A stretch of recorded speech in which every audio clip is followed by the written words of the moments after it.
Hey backbenchers, welcome back to your own channel, School of Backbenchers, Education Beyond the Front Row. I hope you all are doing great, guys. Well, in this video, we are going to continue class 11th Business Studies Chapter 4, that is Business Services, and this is the third part of the series. Let's get started. So guys, हम banking services के बारे में हमारे पहले दो parts में पढ़ चुके हैं और इस पार्ट में हम पढ़ने वाले हैं अबाउट इंश्योरेंस। तो इंश्योरेंस क्या है? इंश्योरेंस एक कॉन्ट्रैक्ट है, एक पर्सन जो इंश्योरेंस लेना चाहता है, इंश्योरेंस की सर्विस लेना चाहता है, यानी कि इंश्योर्ड, और जो कंपनी या जो भी पर्सन जो इंश्योरेंस देने वाला है, प्रोवाइड करने वाला है, उसके बीच में।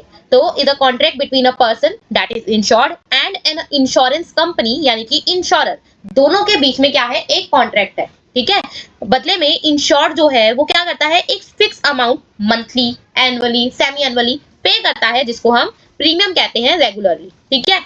अब इस प्रीमियम के बदले में जो इंश्योरेंस कंपनी है, या हम बोल सकते हैं इंश्योरर जो है, वो क्या करेगा? इंश्योरेंस कंपनी प्रॉमिस करती है कि भाई जिस भी चीज के अगेंस्ट आप इंश्योरेंस ले रहे हो, लाइक लाइफ के अगेंस्ट ले रहे हो, तो अगर किसी पर्सन की लाइफ चली जाती है तो उस टाइम पर, या किसी प्रॉपर्टी के लिए आप इंश्योरेंस ले रहे हो, तो जो भी इसको लॉस होता है, डैमेज होता है, या इंजरी टू लाइफ और प्रॉपर्टी, कुछ भी बैड होता है जिसके लिए भी इंश्योरेंस लिया गया था, ऐसी सिचुएशन आने पर उस लॉस का जो भी कंपनसेशन होगा वो एक पर्टिकुलर अमाउंट के रूप में कंपनी जो है वो पे करेगी किसको? इंश्योर्ड को, जिस पर्सन ने इंश्योरेंस लिया था, ठीक है।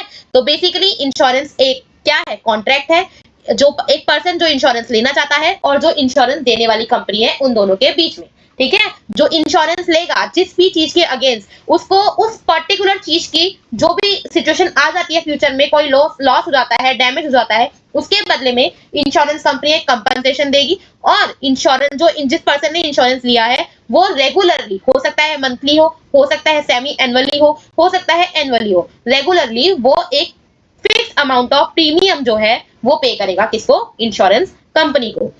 एग्जाम्पल यही है, if you ensure your shop, आपने अपनी शॉप का इंश्योरेंस करवाया है एक पर्टिकुलर सिचुएशन के अगेंस्ट, जैसे कि अगर आग लग जाती है फ्यूचर में, या चोरी हो जाती है मेरी शॉप को फ्यूचर के अंदर, तो मान लो फायर का लिया था आपने और एक्चुअली थोड़े टाइम बाद क्या हो जाती है? आपकी शॉप के अंदर आग लग जाती है, तो उस पर्टिकुलर डैमेज के लिए इंश्योरेंस कंपनी जो है आपको एक कंपनसेशन अमाउंट पे करेगी at a time of fire. तो उस टाइम पे आपको इतना लॉस बेयर नहीं करना पड़ेगा, अगर मतलब कंपेयर टू दैट सिचुएशन, अगर आपने जो इंश्योरेंस है वो नहीं लिया होता और आपको लॉस हो जाता इकट्ठा, अगर आपकी उसमें शॉप में आग लग चुकी होती, बट आपने अब इंश्योरेंस ले रखा था, तो आपको इतना ज्यादा लॉस बेयर नहीं करना पड़ेगा, क्योंकि आपकी कॉस्ट जो है उस टाइम पे कवर हो जाएगी जो भी आपको लॉस हुआ है। क्लियर?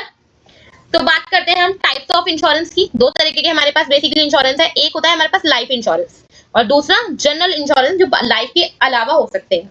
तो लाइफ जैसे कि नाम है, तो किसी की लाइफ का अगर लॉस हो जाता है, लाइफ चली जाती है, तो उसके अगेंस्ट प्रोटेक्शन देता है। ऑब्वियसली जिसकी लाइफ गई है उसको तो मिलेगा नहीं, वो पर्सन तो जा चुका है, लेकिन जिसके लिए अपनी फैमिली के लिए ही उसने इंश्योरेंस लिया होगा, अपनी लाइफ इंश्योरेंस करवाई होगी, तो उसके बाद उसकी जो भी फैमिली है, उसकी वाइफ है तो वाइफ को, अगर उसके पेरेंट्स है तो उसके पेरेंट्स को, बच्चे हैं तो बच्चों को वो इंश्योरेंस का अमाउंट जो है वो मिलेगा। तो इंश्योरेंस कंपनी पे करती है एक अश्योर्ड सम, जो भी वादा किया गया था इंश्योरेंस कॉन्ट्रैक्ट के अकॉर्डिंग, फैमिली को प्रोवाइड करेगा जो भी पर्सन की डेथ हुई है उसको। और जरूरी नहीं होता कि लाइफ इंश्योरेंस का अमाउंट तभी मिलता है जब पर्सन की लाइफ चली जाती है। दो चीजें होती है, या तो पर्सन की डेथ हो जाएगी, दूसरी चीज होती है उस कॉन्ट्रैक्ट, उस इंश्योरेंस की मैच्योरिटी डेट जो भी पहले हो जाती है, मैच्योरिटी डेट पहले आ जाएगी, तो मैच्योरिटी डेट पे पैसा पे करना पड़ेगा कंपनी को, तो फिर उस टाइम पे तो वो जिस पर्सन का इंश्योरेंस था उसी को पे करेगा। लेकिन उससे पहले मैच्योरिटी डेट से पहले अगर उस पर्सन की डेथ हो जाती है तो ऑब्वियसली उसकी फैमिली को ही, जो भी उसकी नॉमिनी फैमिली थी, उसकी वाइफ या फिर उसके पेरेंट्स, उनको वो अमाउंट जाएगा कंपनी की तरफ से। लेकिन अगर मैच्योरिटी डेट पहले आ जाती है और डेथ नहीं हुई है, तो फिर उस पर्सन को ही मिलेगी जिसका लाइफ इंश्योरेंस हुआ हुआ था, ठीक है। दूसरा है हमारा कौन सा? General insurance. General insurance life insurance के अलावा जितने भी आपके इंश्योरेंस होते हैं, आप किसी प्रॉपर्टी के लिए ले रहे हो सकता है फायर के अगेंस्ट ले रहे हो सकता है थेफ्ट के अगेंस्ट ले रहे हो सकता है हेल्थ के लिए ले रहे हो, ठीक है। तो it give protection to property, goods and health. लेकिन लाइफ इसमें नहीं आता, इसलिए लाइफ के लिए एक सेपरेट इंश्योरेंस है, लाइफ इंश्योरेंस। ये वैलिड होता है ज्यादातर शॉर्ट टर्म के लिए, जबकि लाइफ इंश्योरेंस लॉन्ग टर्म के लिए होता है। ये वैलिड होता है शॉर्ट टर्म के लिए, ज्यादातर ये यूजुअली 1 ईयर का होता है, उससे ज्यादा का भी हो सकता है, जरूरी नहीं है 1 ईयर का ही होगा, पर ज्यादातर कॉमनली 1 ईयर का होता है। Clear? Topic is types of life insurance. Life insurance में भी आजकल वैरायटी आ चुकी है बहुत ज्यादा, जैसे कि हम सबसे पहले बात करते हैं हमारे होल लाइफ पॉलिसी की। होल लाइफ पॉलिसी के अंदर मनी जो होती है वो नॉमिनी को पे की जाती है after death of person. Normal जैसे लाइफ इंश्योरेंस होता है, एक मैन जो है ये पॉलिसी लेता है और उसकी डेथ के बाद उसकी वाइफ या फिर वाइफ नहीं है तो उसके पेरेंट्स को कंपनसेशन की मनी चली जाती है। तो ये होल लाइफ पॉलिसी हो जाती है, पूरी लाइफ के लिए होता है। मैच्योरिटी डेट इसमें यूजुअली नहीं होती है, ठीक है। नेक्स्ट है एंडोनमेंट पॉलिसी। अब जैसे कि होल लाइफ पॉलिसी में हमने पढ़ा कि भाई जब डेथ होगी पर्सन की तभी उसकी फैमिली को वो जो कंपनसेशन का अमाउंट है इंश्योरेंस का वो जाएगा। लेकिन एंडोनमेंट पॉलिसी के अंदर दो चीजें आ जाती है, एक आ जाती है स्पेसिफिक एज लिमिट और एक हो जाती है डेथ। अगर डेथ हो जाती है पर्सन की उस पर्टिकुलर एज लिमिट से पहले तो वो जो भी कंपनसेशन का अमाउंट है उसकी फैमिली को मिल जाएगा। लेकिन उसकी जो एज है वो पहले हो जाती है, मतलब डेथ नहीं हुई है, वो एज डिसाइड की थी, मान लो 60 इयर्स डिसाइड की थी और वो 60 साल का हो चुका है, तो फिर वो उसके मरने से पहले ऑब्वियसली 60 साल की एज पे उसको वो अमाउंट मिल जाएगा। तो money is paid either on a specific age or on death. तो 5 लाख रुपीस जो है वो पे किए जाते हैं एक पर्सन को। अगर वो 60 ईयर का पहले हो जाता है तो 60 ईयर पे उसको ही मिल जाएंगे, लेकिन 60 ईयर से पहले पहले उसकी डेथ हो जाती है तो उसकी फैमिली को अमाउंट मिल जाएगा। Next is joint life policy. नाम से पता चल रहा है जॉइंट लाइफ, दो लोगों की जॉइंट लाइफ का एक ही इंश्योरेंस करवाया जा रहा है, तो दो लाइफ को कवर करेगा। हो सकता है बिजनेस पार्टनर्स आपस में कर ले, हो सकता है स्पाउसेस हस्बैंड वाइफ आपस में कर ले। तो मनी इज पेड जब किसी भी एक पर्सन की डेथ हो जाएगी तो दूसरे पर्सन जो भी अलाइव होगा उसको वो अमाउंट मिल जाएगा। जैसे कि हस्बैंड और वाइफ दोनों मिलकर एक जॉइंट पॉलिसी लेते हैं और दोनों में से जिसकी भी डेथ हो जाएगी तो दूसरे पर्सन को जो कि अलाइव है उसको वो अमाउंट मिल जाएगा। देन एन्युटी पॉलिसी, फर्क इतना ही है ऊपर वालों के अंदर, कंबाइंड हो सकता है सबका ये इसके साथ में, एन्युटी के साथ में। आपको जो पूरा का पूरा अमाउंट कंपनसेशन मिलता है, आपने क्या करी उसकी इंस्टॉलमेंट बनवा दी कि भाई अगर 5 लाख रुपए का 10 लाख रुपए का इंश्योरेंस हुआ है और डेथ के टाइम पे 10 लाख रुपए मिलने हैं तो वो 10 लाख रुपए एक साथ ना देकर आप उसकी मंथली इंस्टॉलमेंट बना दीजिए, ठीक है। जब मेरी एज चालू हो जाएगी, 60 चालू हो जाएगी, 50 चालू हो जाएगी उस टाइम पे, तो money is given in regular instalment after a certain age. Death भी हो सकती है, मान लो डेथ हो गई, अगर आपने होल लाइफ पॉलिसी के साथ में ले लिया और आपकी डेथ हो जाती है तो एन्युटी के साथ में अगर आपने लिया है तो आपकी फैमिली को पूरा कंपनसेशन अमाउंट एक साथ ना मिलकर आपकी डेथ पे आपकी उनकी मतलब मंथली इनकम भागी जाएगी और कंपनी उनको मंथली अमाउंट पे करेगी जब तक वो पूरा कंपनसेशन अमाउंट खत्म नहीं हो जाता। या अगर आपने मान लो आपकी डेथ नहीं हुई है और आप एक पर्टिकुलर एज लिमिट पे पहुंच चुके हो, आपने एंडोनमेंट पॉलिसी के साथ में इसको लिया है, तो आप 60 ईयर के जैसे ही हो गए तो वैसे आपको मंथली अमाउंट वो मिलना शुरू हो जाएगा, ठीक है।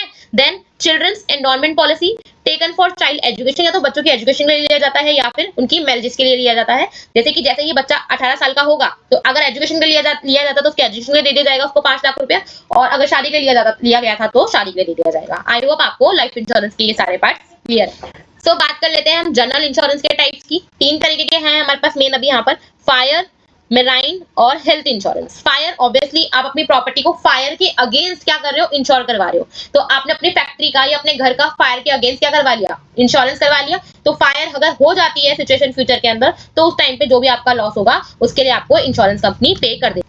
मेराइन इंश्योरेंस तो आपकी जो भी शिप से अगर आपका कोई गुड्स जा रहा है या पूरी शिप का जो शिप का ऑनर है वो शिप का भी करवा सकता है, और अगर उस पे गुड्स जो है कार्गो है वो जा रहा है मतलब एक जगह से दूसरी जगह जा रहा है तो उस पूरी सी जर्नी के दौरान उस गुड्स का भी इंश्योरेंस करवाया जाता है और शिप का भी करवाया जाता है। जैसे कि आपका जो भी कार्गो था वो लॉस्ट हो गया या डैमेज हो गया या खराब हो गया स्टॉर्म के दौरान या सी के कारण, तो क्लेम जो होगा वो उस टाइम पे किया जाएगा। देन हेल्थ इंश्योरेंस, आप अपनी फ्यूचर में कोई बीमारी आपको हो ना जाए और हो जाती है तो आप उसके लिए ट्रीटमेंट करवा सकते हो किसी भी प्राइवेट हॉस्पिटल वगैरह में जाकर। तो आपके हॉस्पिटल बिल्स को, आपकी सर्जरी को मेडिकल इंश्योरेंस जो होता है, हेल्थ इंश्योरेंस जो होता है कवर करता है। मेडिक्लेम जैसे कि पे करेगा आपको 50,000 रुपए अगर आप अपने किसी पर्टिकुलर बीमारी का इंश्योरेंस करवा रहे हो। लेकिन इसकी भी कुछ टर्म एंड कंडीशंस होती हैं, सभी इंश्योरेंस की कुछ टर्म एंड कंडीशंस होती हैं। जैसे कि ऐसा नहीं है जब आप इंश्योरेंस ले रहे हो ऑब्वियसली आपको पहले से कैंसर हुआ है और आप उस टाइम पे ले रहे हो और फिर कैंसर का ट्रीटमेंट आप उसी अमाउंट से करवा रहे हो, ऐसा नहीं होता है। आपको सब कुछ डिटेल में देना पड़ता है, सब कुछ सच बताना पड़ता है। अगर उस टर्म एंड कंडीशन के अंदर आ जाता है, कॉन्ट्रैक्ट के अंदर आप करवा सकते हो उस पर्टिकुलर बीमारी का जो आपको पहले से हो रखी है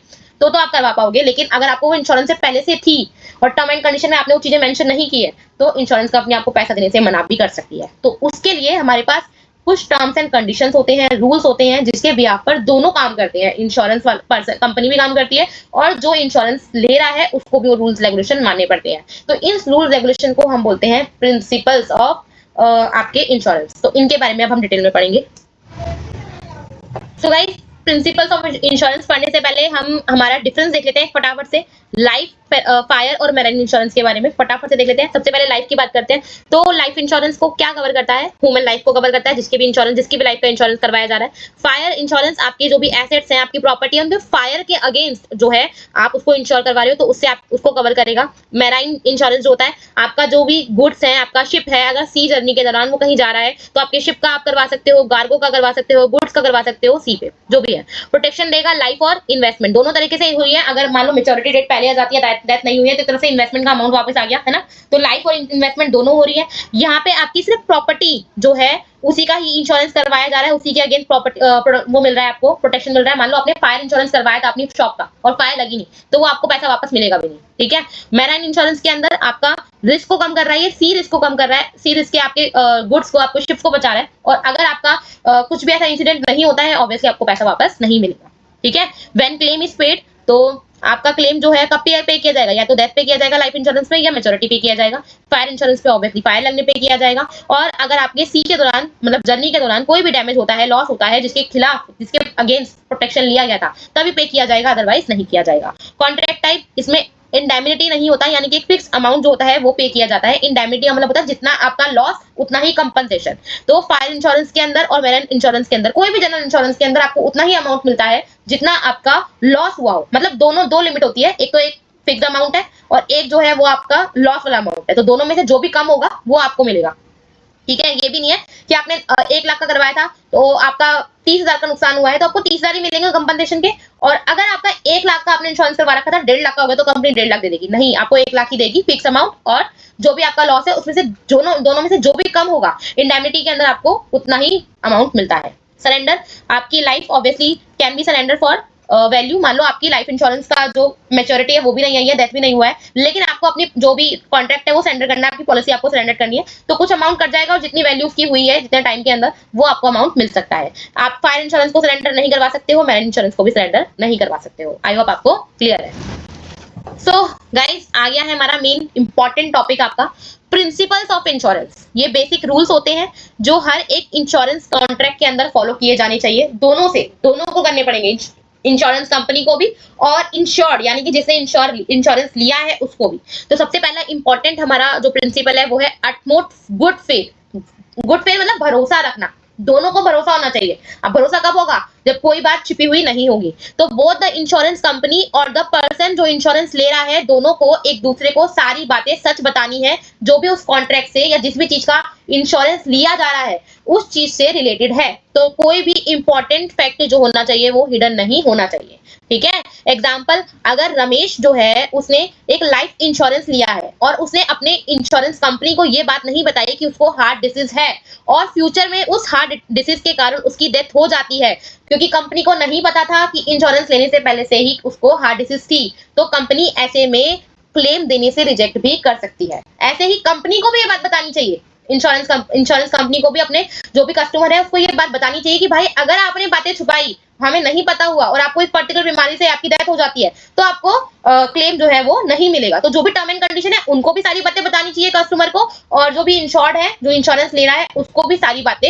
इंश्योरेंस से रिलेटेड, जिस भी चीज का इंश्योरेंस करवाया जा रहा है उससे रिलेटेड सारे फैक्ट जो है वो कंपनी को बतानी चाहिए, ठीक है। तो इंपॉर्टेंट है utmost good faith, then insurable interest. तो भाई आप इंश्योरेंस सिर्फ उन्हीं चीजों का ले सकते हो जो चीजें आपको बिलोंग करती है। अपनी लाइफ का ले सकते हो, अपनी प्रॉपर्टी का ले सकते हो, अपने घर का ले सकते हो, अपनी शॉप का ले सकते हो, अपने फ्रेंड की लाइफ का थोड़ी ले सकते हो, है ना। तो ओनली दो thing or person where you have a financial or personal interest. This means आपका सफर जो you suffer loss if something happen to them. Example, आप सिर्फ अपने हाउस का इंश्योर करवा सकते हो, अपनी कार का करवा सकते हो, अपनी लाइफ का करा सकते हो, अपनी फ्रेंड के लाइफ का नहीं करवा सकते हो, अपने फ्रेंड की प्रॉपर्टी का नहीं करा सकते हो, है ना। ऐसे ही आप अपने वही फ्रेंड के कार का नहीं करवा सकते, क्योंकि वो आपका लॉस नहीं है अगर उसको कोई डैमेज हो जाता है तो। क्लियर।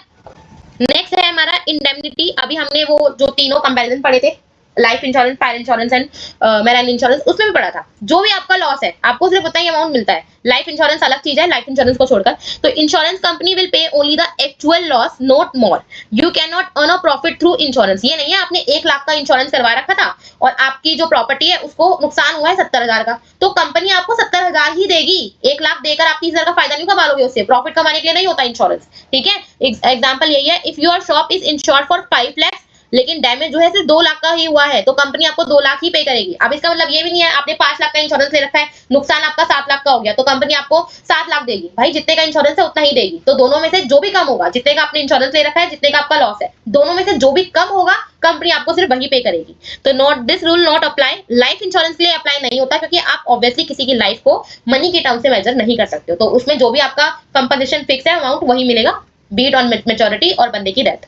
प्रॉक्सिमेट कॉज, आपका जो भी कॉज है, जो भी प्रॉपर्टी आपने इंश्योरेंस ले रखी है, सबसे पहले तो उससे रिलेटेड ही वो डैमेज होना चाहिए तभी आपको मिलेगा। ये नहीं आपने चोरी का करवाया था और आपने आपकी फैक्ट्री में आग लग गई तो आपको इंश्योरेंस कंपनी पैसा देगी, नहीं। आग लगेगा, आपने आग करने का फायर का लगवाया है, इंश्योरेंस करवाया है तो फायर लगने का ही लॉस का कंपनसेशन देगी। चोरी का करवाया है तो चोरी का ही देगी। तो द कंपनी पे only claim only if the nearest main cause of loss is covered under the insurance policy. वही एग्जांपल है, मैराइन पॉलिसी जो है वो सी स्टॉर्म से आपके माल को डैमेज होने से बचाने का पैसा देगी, प्रोटेक्शन करेगी, ना कि अगर चूहो वगैरह से आपके माल को डैमेज हो गया या कोई किसी और इंसेक्ट्स वगैरह से किसी और रीजन से आपके जो माल है वो डैमेज हो गया तो उसके क्लेम वो कंपनी नहीं देगी। ठीक है, नेक्स्ट है हमारा सब्रोगेशन। सब्रोगेशन का मतलब क्या है? Once the insurance pays for the loss. मान लो आपकी गाड़ी है, आपकी गाड़ी का आपने इंश्योरेंस करवा रखा है, अब गाड़ी का हो गया एक्सीडेंट, कंपनी ने आपको एक्सीडेंट का जो वो था प्रोटेक्शन था उसके लिए आपको कंपनसेशन दे दिया। कंपनसेशन देने के बाद अब वो गाड़ी आपको बिलोंग नहीं करती, आपका उस पर कोई पोजीशन नहीं होगा, वो किसके राइट में चली जाएगी? कंपनी के राइट में, इंश्योरेंस कंपनी के लिए चली जाएगी, उसके राइट में चली जाएगी, उसकी प्रॉपर्टी हो जाएगी। तो once the insurer pays for the loss, तो राइट ऑफ ऑनरशिप जो होगी डैमेज प्रॉपर्टी की वो इंश्योरेंस कंपनी पे चली जाएगी। तो यही है, एक कार जो है पूरी तरह से डैमेज हो जाती है एक एक्सीडेंट के दौरान, कंपनी जो है उस कार के ऑनर को वो उसका फुल वैल्यू दे देती है जो भी उसका लॉस हुआ है। तो जो डैमेज कार है अब किसको बिलोंग करेगी? कंपनी को करेगी, ना कि जिसने कार को खरीदा था, जिसकी कार थी उसको। Clear? Then contribution, if you insure the same asset with two companies, both will share the loss proportionately, you can't take full payment from both and make profit। अब भाई ये भी नहीं है, आपने आपकी जो कार है उसका इंश्योरेंस दो कंपनी से करवा रखा है। अब होगा क्या? मान लो एग्जांपल लेते हैं, बिजनेसमैन ने अपने स्टॉक, अपनी इन्वेंट्री का इंश्योरेंस करवा रखा है। अब कंपनी ए से करा रखा है अपने स्टॉक का सेम अमाउंट, सारा स्टॉक से बराबर है जो भी दोनों कंपनी से करवाया। पहली कंपनी से कराया 50,000 का, दूसरी कंपनी से करवाया 60,000 का। ठीक है, तो टोटल इंश्योरेंस कितने लगता हो गया उसका? 1,10,000 रुपए का। अब उसको 22,000 रुपए का टोटल लॉस हो जाता है किसी वजह से, मान लो किसी इंसेक्ट्स वगैरह से उसका माल खराब हो गया, इन्वेंट्री खराब हो गई।